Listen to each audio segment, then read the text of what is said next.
and the ex-CEO of Refine Labs with 20 million ARR in less than 4 years. So during this period, Chris was working with 200 B2B companies, executing revenue programs across the board, growing the company from 1 employee all the way to 80 plus employees. And now he's currently the chief architect of ENCODED, which is a 90-day training system that rewires your internal operating system, identifies your beliefs and emotional patterns. So naturally gives you more clarity rather than just burnout and force. So that's my long-winded introduction, and thanks for being here, Chris. Appreciate your time. Jordan, pumped to be here. Excited to see where it goes. Let's do it. Perfect. So I wanted to start from the beginning because I have been following you on LinkedIn, not from the beginning, but I have seen you post, I have seen your videos, I have seen your clips, and I just wanted to get your take, just starting from there, just like the initial, why you started posting on LinkedIn in the first place, and how this helped out with Refine Labs. Gosh, that's a while back. Let's see. So in 2019, when I started Refine Labs, the prevailing wisdom of how you grow your business, right? We have to go back in time here, was to go to conferences and have a booth at a conference, right? This is pre-COVID. This is a long time ago. And to create gated content and cold call and cold email people in the thousands of volume and just basically spam people to try to get meetings.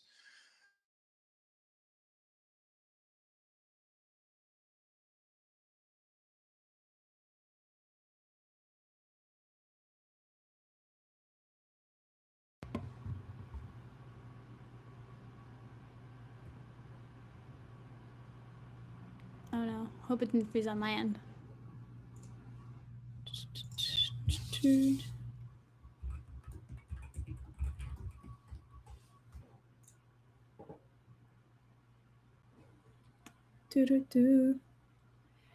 Might have frozen. 1 sec.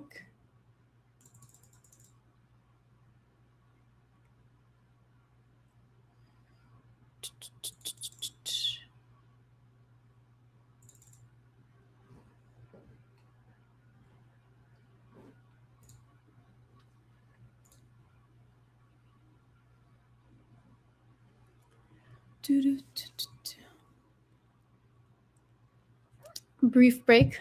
We'll have Chris back on in a second.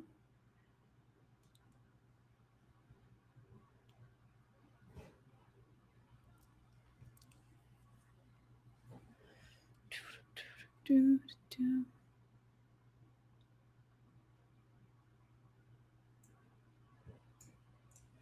me see. For the live streaming audience, Chris will be back in just a second. Might have been an internet issue. All right, we got lost there. I don't know what happened. No worries, no worries. We dropped off at we were spamming people going to conferences originally for clients. Yeah, so that was the prevailing wisdom. And I worked in companies for the first almost 10 years of my career. We sold into all different areas, to hospitals, to government facilities, to industrial manufacturing facilities, to marketers, all different types of buyer personas. And I watched the continuous decline in effectiveness of these things. And I would be the one who would create the ebook and then call the potential customer, and they would be like, I never filled that out. I don't want to talk to you. They'd hang up on you. They'd be mad at you for wasting their time. And so it was like, like maybe we should try to do something that actually is customer centric, like what the customer actually wants to do. So I started doing research around what customers actually want and where they find out and where they actually research products. And the research was very clear. They hear about it from people that they trust. They hear about it from colleagues that do a similar job, and they hear about things on social media or online research, right? This sounds obvious, but almost nobody followed this in 2019. And so I simply use what I would call using common sense, challenging or at least looking at things with a blank slate of like, okay, so I get that people are doing it this way right now, but what would make the most sense to do today? And so I started posting on LinkedIn In April of 2019, within about 4 months, I had got quite a bit of traction. The prevailing wisdom at that time was only post on LinkedIn Monday through Friday. Professionals don't use social media or don't use LinkedIn on Saturday and Sunday, so don't do that. And so I started posting on Saturday and Sunday. And what would happen is that nobody posted and everybody was there. And so for like 3 months in a row, I would get guaranteed 3 million views on my posts that I posted on Saturday and Sunday every single time.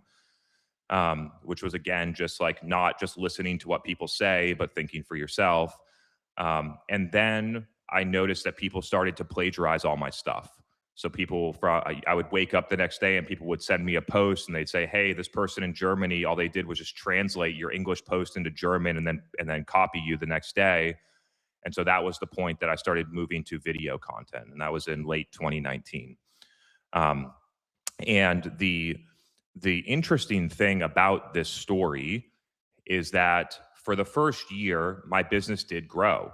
My business grew from me in my living room to 4 people and about $1 million in revenue.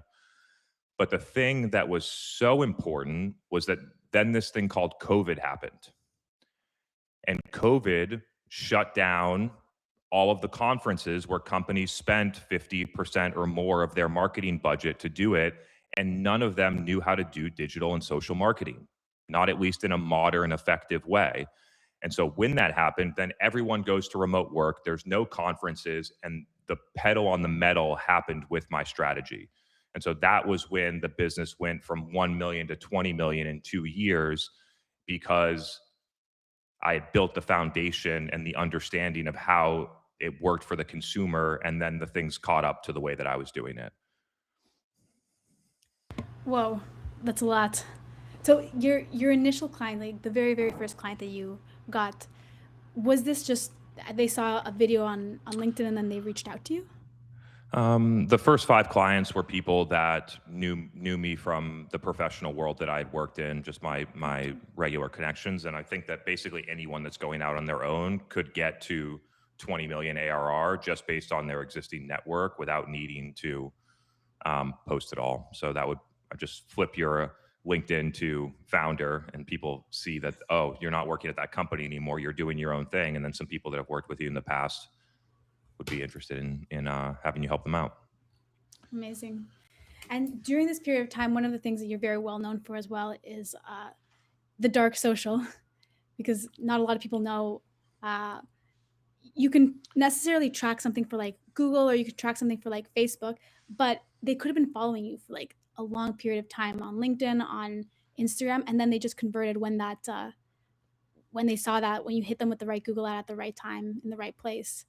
So while you were building out this, well, first I should start off, like, how initially was the term dark social coined? Were you working with a client? Was it for yourself? So yeah, to be totally honest, I have zero passion about talking about any of this stuff related to marketing anymore. So I'm happy to entertain this question, but would really like to move to something that is more in the lane that I operate in now. My core belief is that all of the problems that stem in organizations have nothing to do with marketing. It is a way higher order issue, and there are way more valuable things for people to focus on. And so I'm happy to entertain this question, but then would really like to move to some higher order things. Yeah, for sure. So, dark social. The reality is that every business, more or less, has been trained since 2007 that they build their financial model in a specific way, and they build their marketing model around how many website visits do we get, then how many MQLs do we get. That means that that's how many people we can cold call. We'll get X% of those cold calls and cold emails into meetings, and then we'll close at a certain amount. And they build this, very simplistic, generic waterfall around how many customers they get. And it all relies around how do we get the lead. Now, the problem is that nobody actually buys that way. And so all the businesses have been built in a dollars in, dollars out model where I buy a lead for X dollars, and then I'm going to close a certain percentage of them.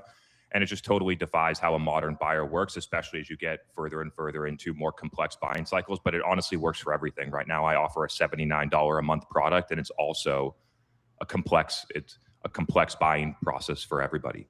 So with all of that said, the way that companies get forced to market, and all of the marketers and the CMOs and everyone in the company, they get restricted to what they can do based on what is easily trackable. And so effectively, you just don't do very effective marketing based on what your customer wants because of how restrictive the measurement model is. Now, a lot of companies then move into this philosophical debate between, brand versus demand, right? Over here, we do stuff that we can't measure, that we almost treat like a throwaway, and like we hope that it works. And then we run performance marketing over here that we can measure, and we have some philosophical debate around it should be 60-40. And because some random person said that's the best practice in 1986, that we're going to still follow it today.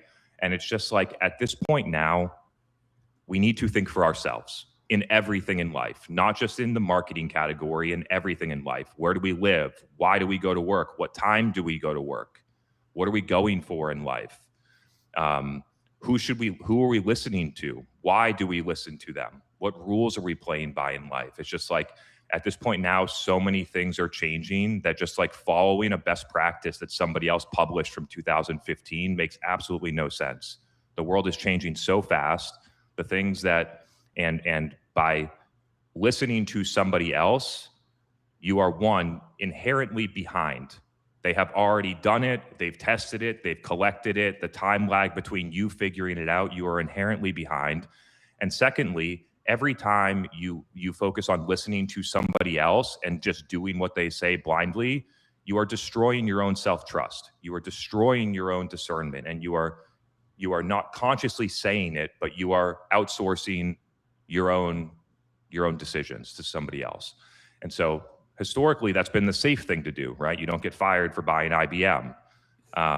But at this point now, it's the reverse. Like, the people that are most valuable are the ones that are thinking for themselves, and the people that generate the most, I like to call it freedom. A lot of people might look at it as success, but have the most life satisfaction are the people that make the decisions for themselves.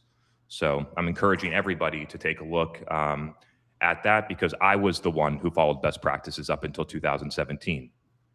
I did all the things. And the moment that I started thinking for myself and making decisions for myself is when my life started to change.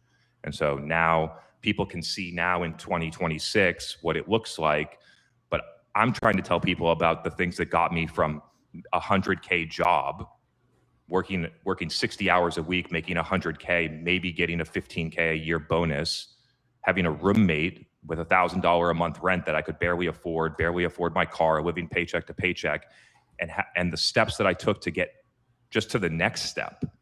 And so I think people look at the people that are super successful, and I think that I'm offering something that is different than what everybody else tells you. Everybody else is telling you just work harder, just take another course, just hire a coach, and they're going to have some secret thing for you to do. Just learn how to use OpenClaw, and you're going to be good to go. And I just feel like there's so much of that out there telling you to just suffer and work harder, that everyone deserves a different perspective that isn't the only path to get to where you want to go.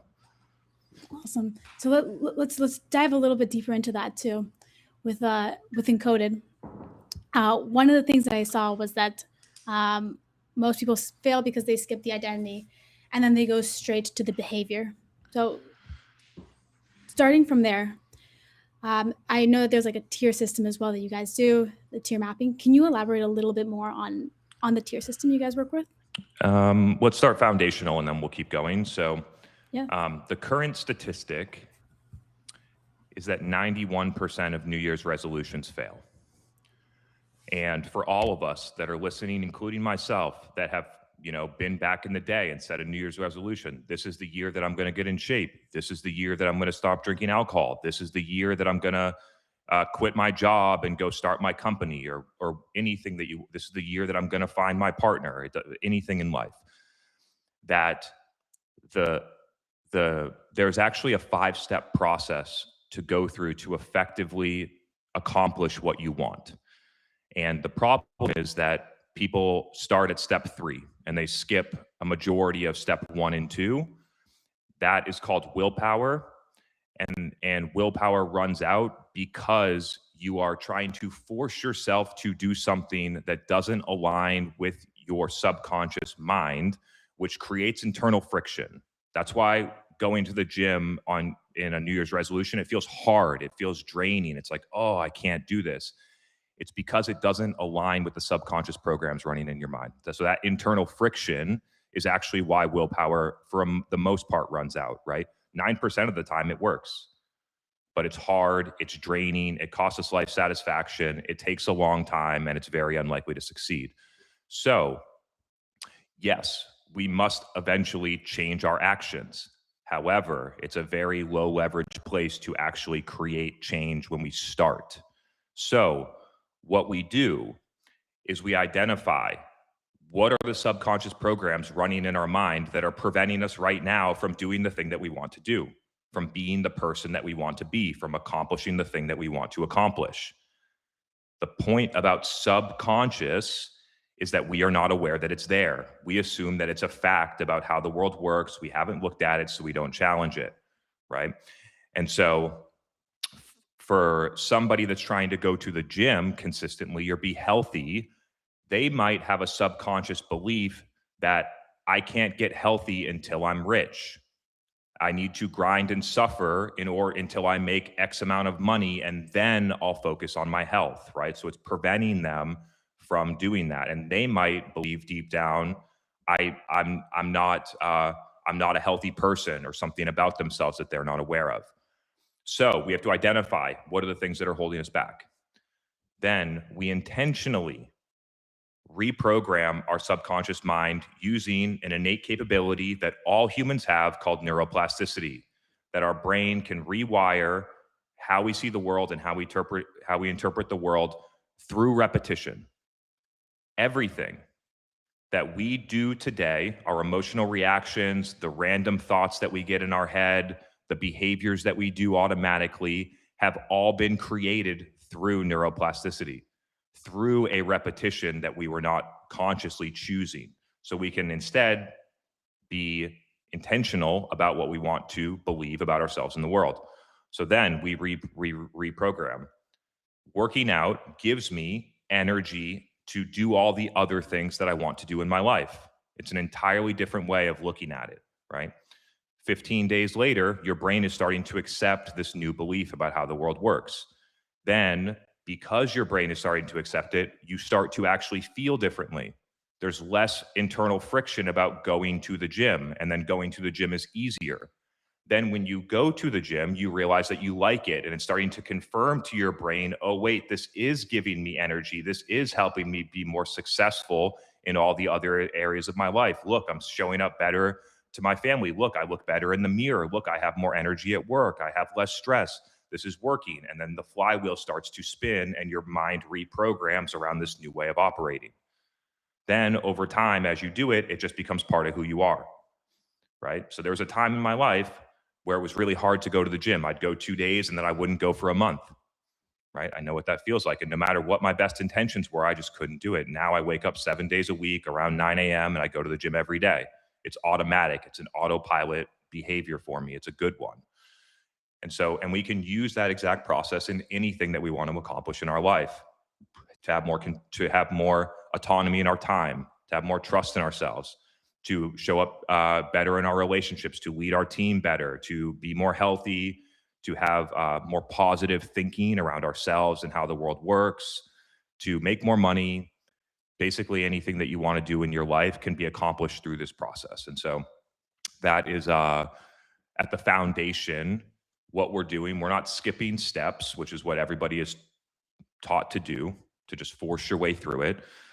And I believe that this is one of the biggest insights for humans. It's the most impactful thing that's ever happened in my life. Now I realize that everything that I want to do, I can. And it's me and my beliefs that are getting in the way. So at the foundation, that's what we're doing. The distinction between conscious and subconscious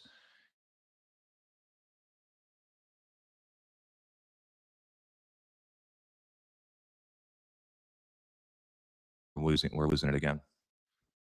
I think we're back. Good. We dropped conscious versus subconscious because many people think, oh, this is just mindset work, right? And there's actually two major layers of the mind. There's the conscious mind and there's the subconscious mind. Basically all mindset work that people are trained to do up to this point is at the conscious level. I'll just pretend to be positive, just say an affirmation in the mirror, just even though I don't like the situation, I'm gonna pretend that it's working for me, right? When you can know that it's not at the subconscious level because you still feel the same way. You still feel the anxiety, you still feel the guilt, you still feel that emotion. And so the positive thinking is almost like a coping mechanism to try to shift out of negative emotions, where at the subconscious level, it fundamentally changes how you feel. The anxiety is not there anymore. The guilt, the internal friction goes away. And that is actually what prevents us from living the life that we want to live. That is what prevents us from making a big decision that could change our life. That's the anxiety of, oh, this might go wrong, or the belief that, like, what if I leave my job and it doesn't work out and then I'll be a failure? That's actually what stops us from going for what we want in life. And so when we realize that, it's the cognitive emotive stuff that's actually holding us back from making these decisions. And when we don't override them, we end up living our life by a script that someone else wrote. We live our life doing the things that we think we're supposed to do, what we've been told is responsible, what might impress other people, or things like that, instead of living the life that's true to us, living the life that we actually want. There's also a section where you say that there's 100 peer-reviewed studies backing ENCODED. Was there one particular, or which studies most directly support, I guess, the core mechanism that you guys are working on? So historically, a majority of the scientific research that's been done on this has been at the angle of therapy and clinical diagnoses. And so all the research that's been done is about, how do I fix this person that I have diagnosed as having a problem? Now, when you flip it and you take a completely different angle to it of how do I expand my potential and reach my potential as a human being rather than fix someone's PTSD, all of the same clinical studies are available around how our physiology and our cognitive mind works. However, it's pointed in an entirely new direction that most people have not explored yet. And so that is the difference here. So some of the core studies that have been done is around, one is on identity. Identity is a major mechanism that we use. Identity means the internal reference point and the clarity and stability of who you believe you are, what you do, and why you do it, right? We do this exercise a lot. It's like if you took down a piece of paper right now and you had 30 seconds to write down, who am I? How clear would you be able to be? Would the words be intentionally chosen? Do you know exactly what you're doing, why you're doing it, who you are? The answer is that most people are not very intentional about that. They do not have a very clear, stable internal reference point. When we have a clear, stable internal reference point, our mind automatically filters our decisions and behaviors through that reference point. That is proven by science. And so what happens is that our decisions get faster. We make better decisions. We trust ourselves more, and we act in elevated behaviors that match who we believe we are. All proven by science. The neuroplasticity one is huge. Neuroplasticity, our brain's ability to rewire itself based on repetition, right? So a consistent targeted repetition around replacing beliefs about ourselves in the world that are holding us back and reprogramming them. Think about like a computer, right? Our mind is basically the most powerful supercomputer out there. And when we grew up, people started to install programs in our mind without us even realizing it about how the world works, what we should do, what's safe, what's responsible, who we are even. And all of those you can think of as programs in your mind that we just didn't consciously choose, right? A lot of people think that working for yourself is risky and working for a company is responsible or having a salary is safe, right? I don't choose to believe that. That's not actually real. That is just a belief that people have been given. And so what we do is we identify those and we say, which of these programs do we actually want to run? And then we can choose on our major supercomputer how we want our life to run by reprogramming the things that matter using the technique of neuroplasticity at the subconscious level. You can use neuroplasticity to learn how to write, right? We write better now that we've done it a million times than when we started. That is an effect of neuroplasticity at the behavior level. Our hands get more precise, right? We can do it in our subconscious mind as well. And then the final one, which is something that is not well understood by most people and wasn't well understood to me until about 3 or 4 years ago, and it is the most powerful, empowering thing ever, which is that our emotions do not get caused by the things that are happening in our life. We do not get anxious because somebody said something mean to us in the meeting. We don't. We do not feel bad about ourselves because our partner screamed at us. That is a huge misunderstanding. We feel the emotion because of what we think about what happened. So we do not feel anxiety because someone said something mean in the meeting to us. We feel anxiety because we make it mean that that person doesn't think that we're competent. But that is not a fact. And so when we can truly understand this, we realize that all of our emotions are caused by ourselves. We have control over how we think, which directly dictates how we feel. Now, we must be at the subconscious level because our emotions happen automatically. We filter reality and we do them automatically, so we have to be working at the subconscious level. But when we actually figure this out, that is how we create the breakthroughs in our life. And so that's called belief reappraisal, meaning that something can happen, and depending on how you think about it, it will drive how you feel different. So they did studies and they had somebody screamed at them, right? And then they believed one thing about it and they felt fear. And then they believed another thing about it and they felt calm. And it's not about the person screaming at them. It is about how they filter and believe about what it means to them, which creates their emotions. And so this all seems pretty philosophical. This maybe for some people, it sounds like therapy language, but this is what $100 million CEOs use to lead their company. This is what pro athletes use to perform and win Olympic gold medals. This is not for, this is used in an entirely different context. Our mind and emotions is how we reach the next level of performance. And so that's a little bit, right? There's hundreds of studies. I just mentioned 3 different categories that we apply, but we basically put them all into a package that target a bunch of different areas inside of us as if you were doing a personalized workout program for your body, but it's on your at the subconscious mind level. That's awesome. And even with AI coming in, that's one of the biggest topics. One of the posts I think that you wrote recently was that a lot of things can just be done for you also automatically. You don't need to be grinding it out and just be pushing like a rock up a hill so much. How is this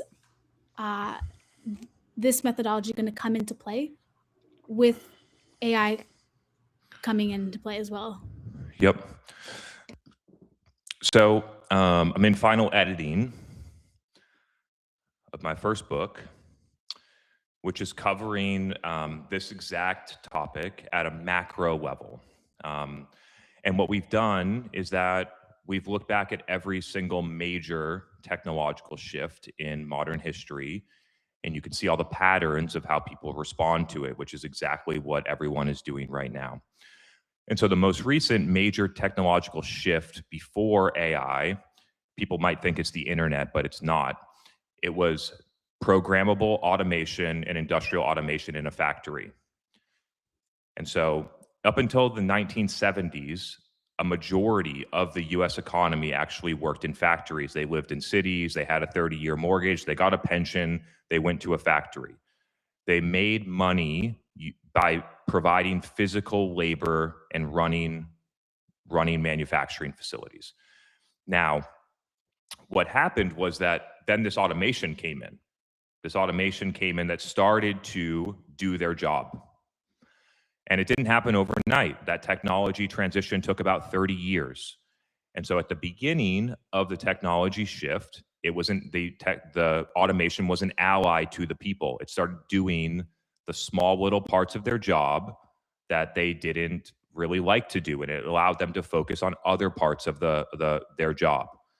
And then over time, more automation came and more automation came, and eventually it took their entire job. Now, some people decided, hey, this automation is coming. It's going to displace my resource, which is physical labor. So I am going to focus on a higher level of contribution that I can do as a human, which is using my mind. I'm going to shift from being a physical factory worker to a knowledge worker, and I'm going to stop making money with my muscles and start making money with my conscious mind. And that transition happened, and there were huge winners of people that stopped working on the factory floor and became a sales manager for the automation company, and started using their brain and their other skills in order to elevate their contribution to the economy and to society, and there were big winners. Now, we are now going through a very similar transition in history, which is that artificial intelligence is now displacing domain knowledge and cognitive processing, which means that we are moving out of the knowledge era where the scarce resource, imagine in 1950, right? A doctor was the only one that had the knowledge about how to treat someone. There was no internet, there was no books. They had to go to a bunch of college and a bunch of experience. Like, they were the only one that had it. So the economy paid a premium for the information that person had in their brain.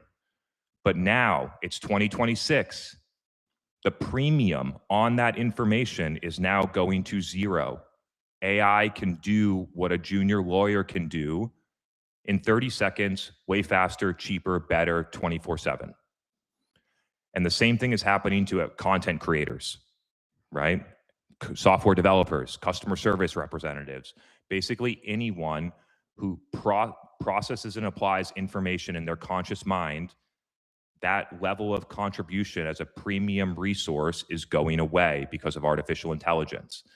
And so when people are in this trap, and it's the same thing that happens in the trap in all modern technology shifts, is they fall into 5 different traps. And when you're in the traps, it feels like you're doing the right thing. It feels like you're moving forward, but you're actually stuck in the trap, because what's happening is that the knowledge era is collapsing. And most knowledge workers are simply trying to become a better knowledge worker. And it will eventually go to zero. And so the 5 traps. The first trap is work harder, right? So in response to getting diminishing returns on effort, now we're overworking. We're being more available. We're answering our Slacks at 9 p.m. We're working on a Saturday. And that leads to about 80% of the global economy having burnout, consistent burnout, and extreme stress at this current moment, the most recent research. The next one that people, the working harder doesn't get you to where you want to go, because you're not competing with another human anymore. You're competing with a machine. That machine will outwork you. Number two is that people try to learn more. They go and get an AI certification. They go back and get a specialized MBA. They try to do other things. And what you're doing is you're collecting more information, which is no longer a scarce or premium resource. It's going to zero. So you're just swimming upstream on something that isn't going to get you to where you want to go. The third thing that people do is they try to collect more credentials. They try to get the AI certification. They go to school. They try to get a title promotion on their resume or something like that. The credential certifies the knowledge that is going to zero. So the credentials aren't going to help you either. The fourth thing that people do, and this is probably the most deceptive part of the trap, is that they start to augment themselves with AI. So what they're doing is now they got 6 open claws and they're running Claude code and they're going through it. And it feels like we're moving forward, but what we're actually doing is creating a proof of concept for our company that they don't need us. We're creating it faster. That now, oh, there's 6 robots that can do exactly what I used to do, and now I just manage them, and it won't be too long until you can just take the manager out of this and they can run autonomously. So you're just accelerating the proof of concept that you're not needed. And so when we're in this trap, the not clear but obvious thing to look at is, what will this not do? What can AI not do? Just like the factory worker looked at the machines and said, what can these machines not do? They can't sell stuff. They don't have a brain. They can't process information. Okay, I'm going to be a knowledge worker. Now we're looking at AI. What can AI not do? AI cannot have vision. AI cannot have discernment. AI cannot have self-trust. AI cannot create deep human connection. AI cannot help you stay calm when things aren't going your way. Emotional sovereignty. There are actually many things that are not replicated by artificial intelligence. And so the people who are going to win and create a sustained advantage in the future economy are going to be the ones that develop the skills that AI cannot produce. And the thing that is deceptive around this is that everyone for their whole life, including myself, has been trained that the way that we grow is to learn more, acquire more information in our conscious mind. And that strategy is not going to work now that artificial intelligence is here. It might work for a little while. It might extend your runway by a year or two, but it's not going to work in the long term. And so there's an entirely new set of developments. If we're trying to build self-trust, if we're trying to create clarity to know what is the right information for us, what is the right thing to do to create human connection and those types of skills, we actually have to start working at the subconscious level. And when we work at the subconscious level, we aren't reading books. We're not talking to coaches. We're not talking to a therapist. We are training our subconscious mind through neuroplasticity to see and interpret the world and feel a certain way based on what we want to have happen in our life. That is the paradigm shift that's going on both in the economy and relative to technology. So I'm seeing, and my belief is that the way that I'm seeing this is actually very unique. That most people are in a doom and gloom situation, that everybody is going to be out of a job, we're going to be in UBI, and the robots are going to kill us and stuff like that. I see this as a democratizing, amazing opportunity in society for humans to develop the capabilities and life satisfaction of and all the different stuff that we actually can do, right?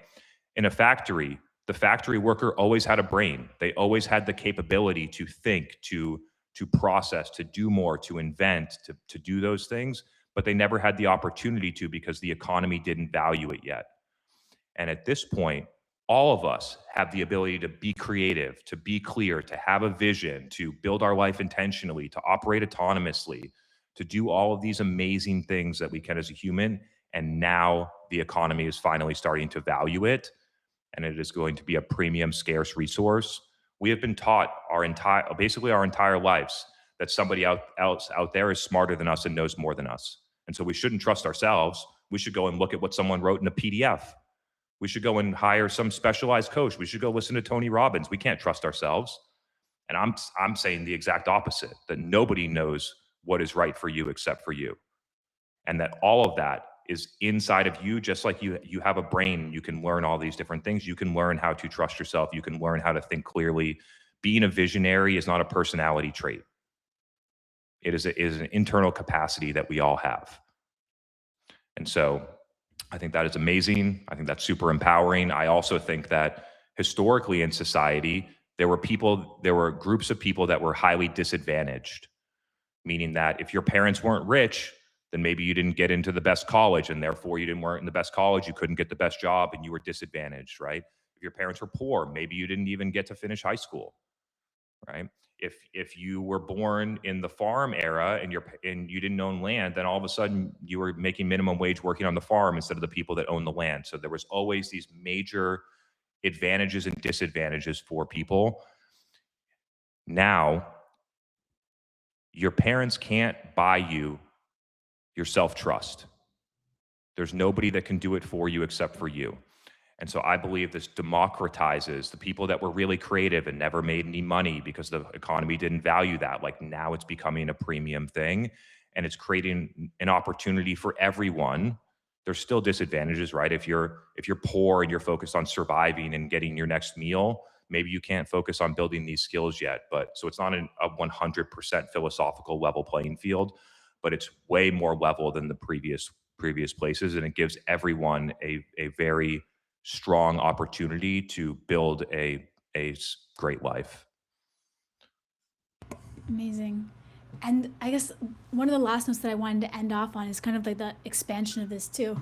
So one of the things that at least that I got was like frequency spreads, and that frequency is also contagious. So in the future, how do you think that people are going to congregate amongst these beliefs? So when we think about our frequency is our identity, beliefs, and intentions. And then our frequency gets expressed through our emotions and our actions and our results visibly.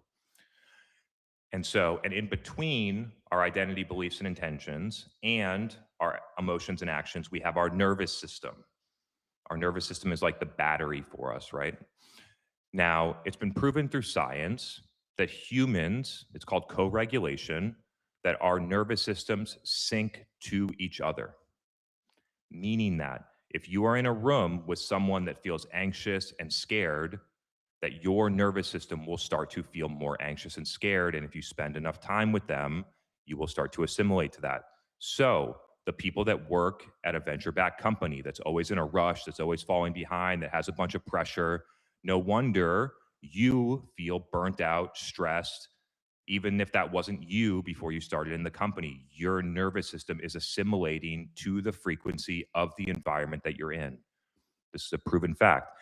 And if you spend time with people that are calm and clear and are not in a rush, that feel good about themselves, that over time, you start to feel more calm and clear on your own. This is called nervous system co-regulation. Now, as this, when we think about this in a business context, if the leader of a company is in a rush, pressure, feeling anxious, feeling stressed, that is going to permeate to their leadership team, to their direct reports, and to everyone that focuses on customers. And then it will actually permeate to our customers, to our partners, and to everybody else. And as people begin to recognize this phenomena more and care about this more, they will intentionally avoid companies that operate this way. They will avoid them, and they will be attracted to companies that operate at a higher frequency. And when we think about it as a leader that's operating at a higher frequency, that is calm, clear, expansive, empowered, that everybody else in your company also assimilates to that. Everybody makes better decisions on a daily basis. Everybody feels more clear, focuses on the right stuff. There is a massive compounding advantage of this. And the idea that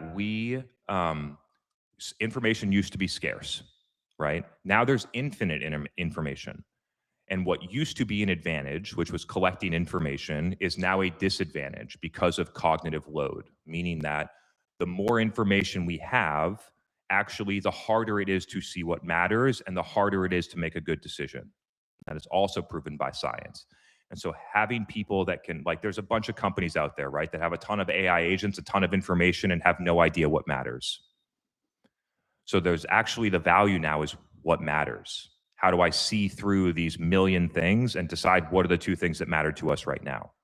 That is a premium skill in this new world. So yeah. Nice. And the last piece of the last question that I wanted to add, and this is kind of like how I always finish the interviews off with anybody that comes on, is given the fact that you've done all of this, creating refined labs, creating ENCODED, and this entire journey that it's taken you on, if you could even just summarize to like one piece of advice to your 21-year-old self, what would that one piece of advice be? Learn to train your subconscious mind. It's the most powerful thing that any human can learn, and most people dismiss it. They avoid it. This is not going to therapy. This isn't doing an ayahuasca ceremony. A lot of people have predisposed ideas about what it means. This is practical. This is like going to the gym for 20 minutes and improving your life. It's basically what it is. Obviously, we're not doing physical activity. We're working our subconscious mind, but it's practical, structured, highly effective. And when I started to learn this in 2021, my life changed forever. The way that I feel on a daily basis changed forever. How much I trust myself is at an all-time high. My relationships have never been better. Like, my bank account has never been better. So people are often looking for some type of tactic, right? Like, just trust yourself more, like go and learn AI or something like that. To me, the number one thing we can do is build these internal capacities around who we are and how we show up. And when we have that foundation built, everything else that we touch becomes so much easier. How we show up in our relationships, everything that we create, the decisions that we make, it has a massive cascading and compounding effect across every area of life. And so that's why I sold my agency. That would have been financially way better for me to hold it for another 5 or 10 years and try and sell it for mid 8 or 9 figures. And it didn't make sense on paper for me to sell it. But when I realized this is the most valuable thing that I can create for a human, it is. I believe that it's the most valuable thing that humanity could use right now. I'm not exaggerating. Like, I truly believe that. And so I just trusted myself. I felt passionate about it. And now I love it. I love sharing it with someone. And 10 days later, getting the DM that says, "Oh my God, I had no idea this was possible. This has changed my life in 10 days. And so it's just like, to me, it just feels like way more purpose driven, way more impactful to society, to everyone, than running some ads for venture capitalists. And so I have it's not a popular decision, right? A lot of people think that what I did was dumb. Like, if I cared what other people think, I probably would still be running my agency. But I don't. I care about what I want to do, and I feel very fulfilled in that. And I feel confident that what we're doing is going to be groundbreaking for society, and I'm pumped to do it. So it seems not like what someone would hope to hear, or maybe not what they expect to hear, but this is it. Yeah. You got to have the foundation first, and then I think everything else follows suit. But that's amazing. Well, thank you so much, Chris. Really appreciate your time today. And you're very well known on LinkedIn. I've been following your posts. Is there any other platform that people can find you on? Any website that people can go to get more information? Any plugins that you want to do? So if you want to learn more about ENCODED, you can visit encoded.ai. It's $79 to experience it for yourself for 30 days. So I'd encourage you to do that if you felt this was interesting and you want to try it. So feel free to do that. And then I share a lot of insights like this on LinkedIn and on my podcast called the ENCODED Podcast. And I think the beneficial thing about that is that um, I spend a lot of time not repeating the same stuff that everybody else is repeating. I spend a lot of time thinking for myself, challenging those ideas, and bringing people new and empowering perspectives that go against what most people have been trained to do. Not to be a contrarian, but because I think it's empowering and it's the way that I've lived my life, and it's worked out very well for me. And so I'd invite you, if you even just to be aware of the things that are also to be aware of new perspectives, I think could be valuable. So feel free to check the content out there if you wish. Perfect. Thank you so much, Chris. Chris Walker, ex-CEO of Refine Labs, current architect of ENCODED. And it was a pleasure having you on, Chris. Thank you so much. Amazing. Good to do this. Thanks, everyone. Cheers. And